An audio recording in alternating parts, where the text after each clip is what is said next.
নমস্কার বন্ধুরা, তোমরা সবাই ভালো আছো আশা করি। আমিও ভালো আছি। আবার নতুন একটা ব্লগ নিয়ে তোমাদের সামনে এসেছি। দেখো আমার ছেলে খেলা করছে। আমার মেয়ে দেখা যাক কোথায়। আমার মেয়ে, এই যে আমার মেয়ে রান্নাঘর থেকে বেরালো। ও খেলা করছে, দেখতে পাচ্ছ, একটু নেচে দেখাচ্ছে। আমার ছেলেও একটু নেচে দেখাচ্ছে। এত দুষ্টু, কি বলবো, ছেলেটা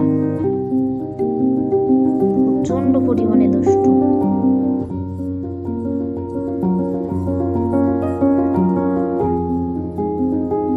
আর এদিকে আমি তোমাদের কি বলে সর্ষে দিয়ে, বেগুন দিয়ে, আর হচ্ছে তোমার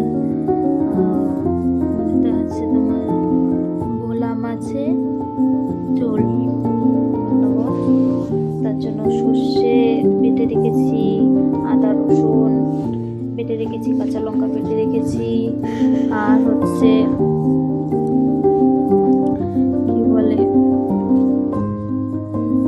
জিরে ধনে সমস্ত কিছু বেটে রেখেছি। আর দেখালাম টমেটো কুচি, পেঁয়াজ কুচি, আর এদিকে দেখালাম ধনে পাতা কুচি। আর এখানে পেঁয়াজটা ভাজতে বসিয়ে দিয়েছি, জিরে ফোড়ন দিয়ে পেঁয়াজটা ভাজতে দিয়েছি।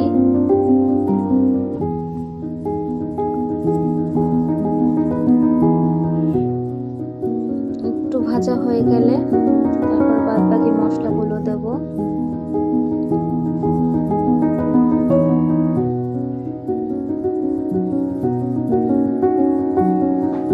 পেঁয়াজটা আমার ভাজা হয়ে গেছে। এখন আদা রসুন আর কাঁচা লঙ্কা বাটাটা দিয়ে দেবো।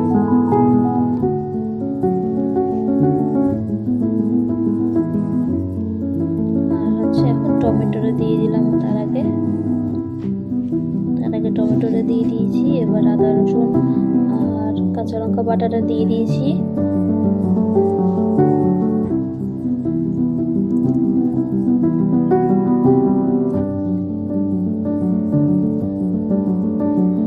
ভাজা হয়ে গেছে। এবার দেখতে পাচ্ছ সর্ষে বাটাটা দিয়ে দিলাম, তার সাথে আছে জিরে ধনে বাটা।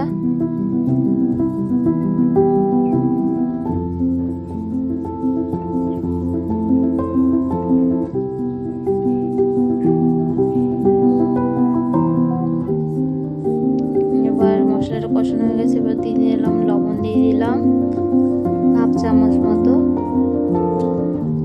এবার হলুদ গুঁড়ো দিয়ে দিলাম।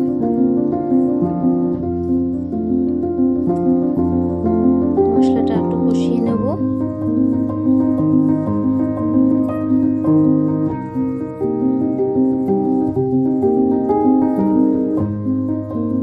দেখতে পাচ্ছ মশলাটা একটু কষানো হয়ে গেছে। এবার দিয়ে দিলাম মটরশুঁটি।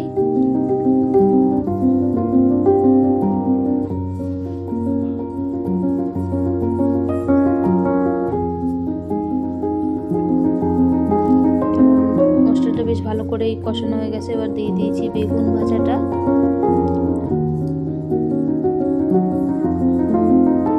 বেগুনটাকে আমি ভেজে রেখেছিলাম।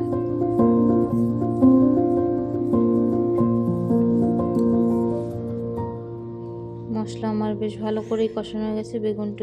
বেগুনটা দিয়ে বেশ ভালো করে কষানো হয়ে গেছে। এবার জল দিয়ে দিয়েছি, বেশি জল দেবো না, এটা গা মাখা মতো হবে।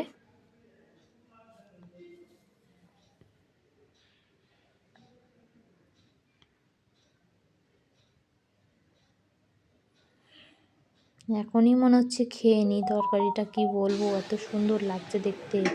এদিকে আমার তরকারি ফুটেও গেছে, সেদ্ধ হয়ে গেছে মটর। আর এবার দিয়ে দেবো মাছগুলো, দিয়ে দেবো। তার আগে ধনে পাতা দিয়ে দিলাম। তার আগে একটা মশলা দেব, সেই মশলাটা দেখিয়ে নিই। এই যে সানরাইজের শাহি গরম মশলা, এটা দেখছো, এটা আমি রান্নায় দিই। সেই নিরামিষ হোক আমিষ হোক রান্নায় দিলে মানে খুবই টেস্টের মাত্রাটাই বেড়ে যায়। কী বলবো বন্ধুরা, খুবই টেস্ট লাগে। আমি দিয়ে নিচ্ছি একটু, অল্প দিলেই হয়ে যায় অনেকটাই, ভালো লাগে খেতে।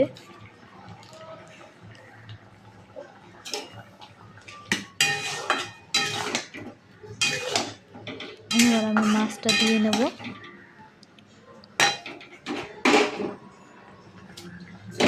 মাছটা দিয়ে নিলাম।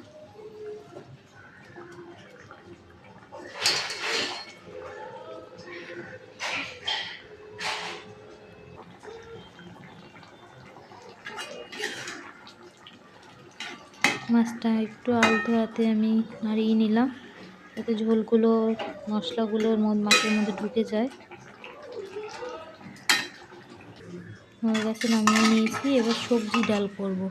এখানে কুমড়ো, গাজর আর কড়াইশুঁটি নিয়েছি, আর এখানে টমেটো, পেঁয়াজ, কাঁচা লঙ্কা আর ধনেপাতা নিয়েছি সবজি ডাল করার জন্য। এবার ডালে তেলে পাঁচফোড়ন দিয়ে দিলাম, এবার শুকনো লঙ্কা দিয়ে দিলাম একটা।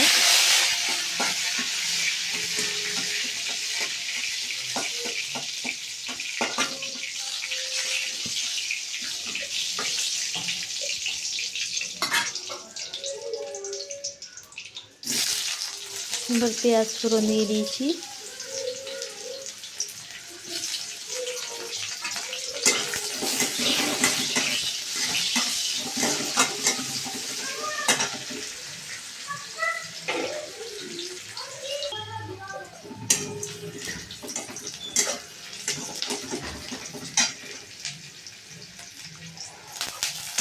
দেখতে পাচ্ছ পেঁয়াজটা বেশ ভালো করে ভাজা হয়ে গেছে।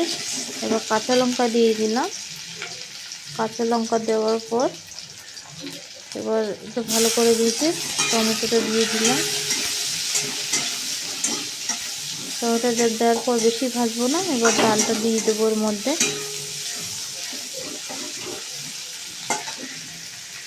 আর আমার ডালের মধ্যে আমি নুন হলুদ দিয়ে রেখেছিলাম, ওর জন্য এক্সট্রা করে নুন হলুদ দেবো না।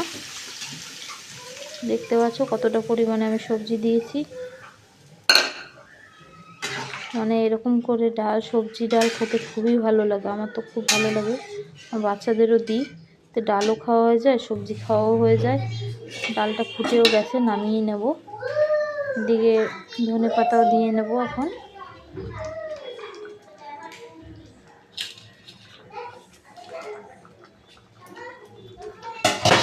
ডালটা বেশ ভালো করে ফুটে গেছে, ধনেপাতাও দিয়ে নিয়েছি।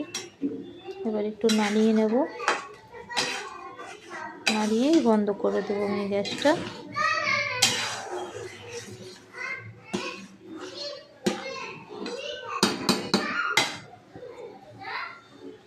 এদিকে রান্না করেছি এই যে সর্ষে দিয়ে, বেগুন দিয়ে, আর এটা ভুলে যাই আমি বারবার, ওটা হচ্ছে ভোলা মাছ। আর এদিকে ভাত করেছি, ডাল করেছি, এটা দুপুরের খাবার করেছি। আর এদিকে ঘরে এসে দেখি আমার ছেলে মেয়ে আবার খেলা করছে, ওদের চান দান করিয়ে দিলাম। আর এই যে আবার খেলা করছে, আমারও চান হয়ে গেছে। এবার আমি পুজো দেবো। এই যে আমি পুজো দিতে এসেছি। দেখছো বন্ধুরা, টাটা বন্ধুরা, সবাই ভালো থেকো আর আমার চ্যানেলটা সাবস্ক্রাইব করে রেখো। আর